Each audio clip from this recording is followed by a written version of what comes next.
Le PIC PDP, nouvelle fonctionnalité de Sage-100 gestion de production, a pour objectif de définir des prévisions à moyen et long terme pour valider l'adéquation des ressources de l'entreprise avec son business plan.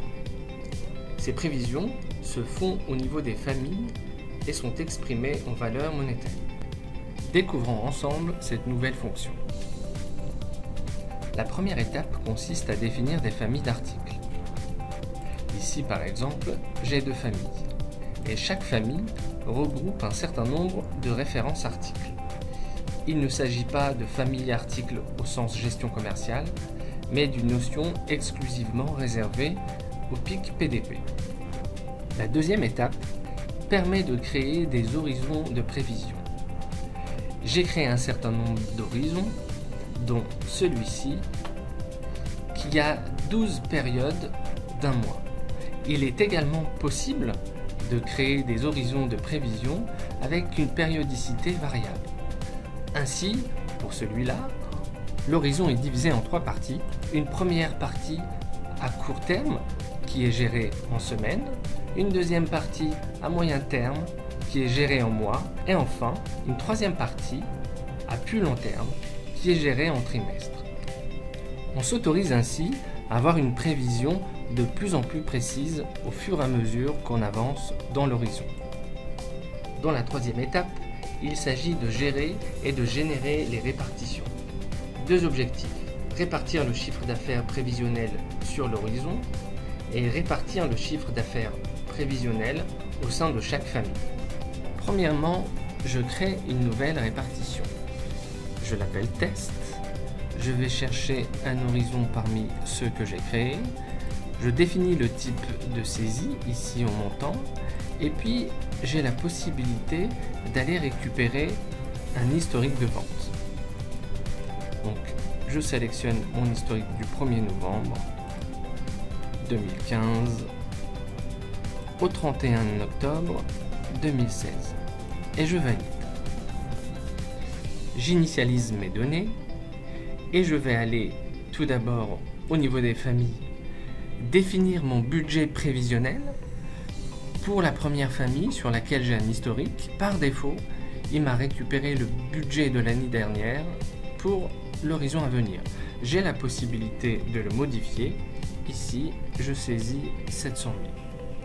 Pour la deuxième famille, n'ayant pas d'historique, il m'appartient de saisir mon budget prévisionnel. Ensuite, nous allons valider la périodicité.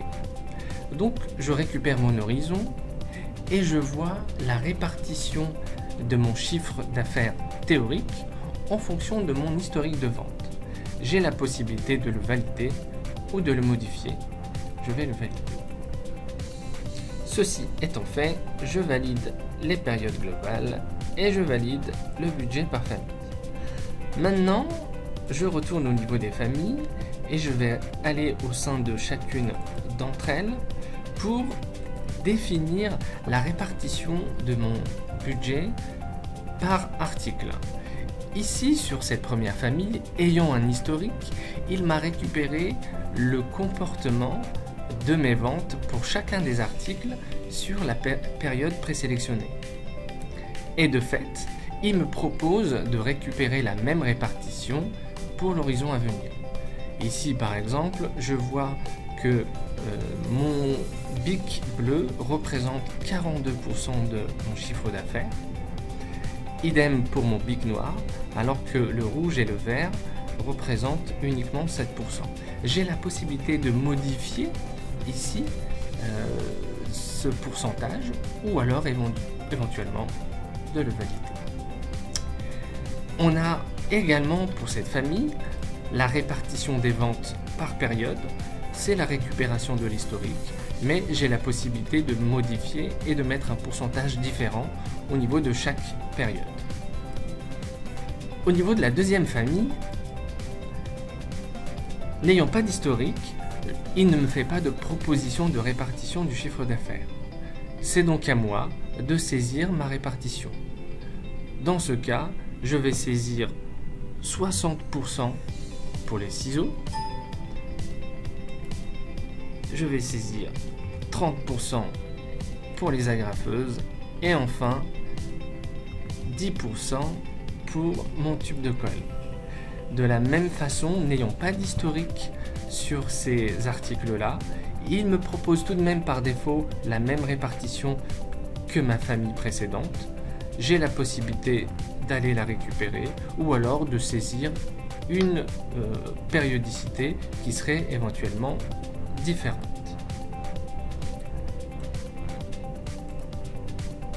Je valide ces deux étapes et désormais il ne me reste plus qu'à générer mon pic PDP. J'obtiens ainsi une nouvelle prévision, reprenant mon horizon et ma répartition. J'ai la possibilité de modifier chacune de ces lignes, de faire un export Excel, de faire des modifications dedans et puis éventuellement de le réimporter. Dans la quatrième étape, je termine la création de mes données de base avec les ressources. Je retrouve ici la liste de toutes mes hypothèses de ressources avec par exemple celle-ci dans laquelle je retrouve ma capacité par période et par machine et puis ma capacité par période et par catégorie d'opérateurs. Ensuite, je lance le calcul pour les besoins. Je lance le calcul pour les ressources en sélectionnant une hypothèse de ressources et je retrouve le résultat sous forme graphique. Ces tableaux de bord nous permettent d'analyser la situation sous différents angles. Tout d'abord, le top achat va nous permettre de voir la répartition des approvisionnements par article, par famille et par fournisseur. Ensuite, le top fabrication permet de visualiser les machines, les ressources les plus chargées. Après ça, nous avons la répartition de nos achats par période, de manière à mieux gérer la trésorerie, et l'évolution du taux de charge et de sa tendance tout au long de l'horizon. Enfin, la répartition de la charge par rapport à la capacité pour la main-d'œuvre et pour les ressources machines.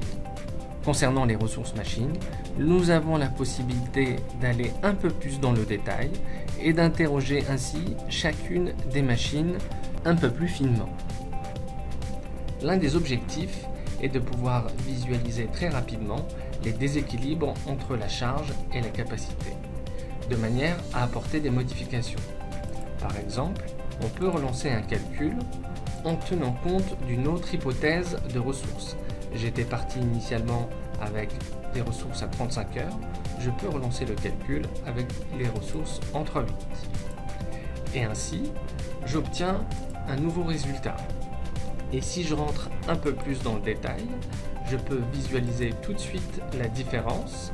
Sur ma machine assemblage, je vois désormais que ma capacité est capable d'absorber ma charge, sauf sur ces deux pics de janvier et d'avril.